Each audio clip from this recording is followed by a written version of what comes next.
order ka lang. Halimbawa, wala kayo dalang baon. Emergency, paglakad niyo, wala kayong mga baon. Oh, pwede kayo mag-order kay Idol Jerome. Manok, nitib ba, Idol? Nitib. Nitip. Pwede din sila mag-order ng mga, halimbawa, seafood. Sipod. Na-order sila ng tuyog, berbalde.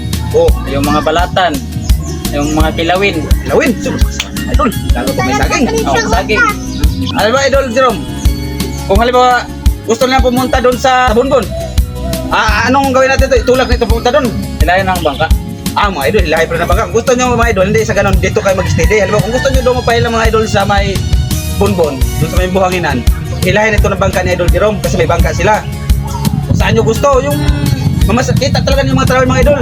Itong cottage na ito talagang para to sa lahat, tulang pinipili, di ba idol? Mag-book na lang kayo. Alam mo gusto nyo kasi ngayong araw na ito mga idol, may mag-book sa kanya. Sabay kayo.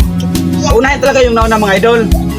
Kung gusto nyo mag-book na kayo sa Bababon Floating Cottage. Ito ay located sa Sitio Basot, Barangay Donovan, Bercelos, San Francisco, Quezon. Ayan mga idol, sa Sitio Basod, ito pa lang si Idol Jerome ano nito mga idol, sa cottage na ito.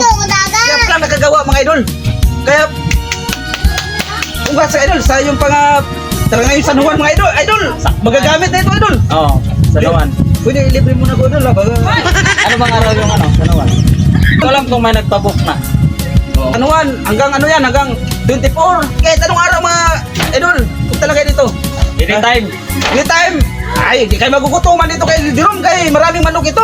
So magpaluto lang kayo dito. May ihawan tayo dito. Maglagay pa sa ng ihawan mga idol.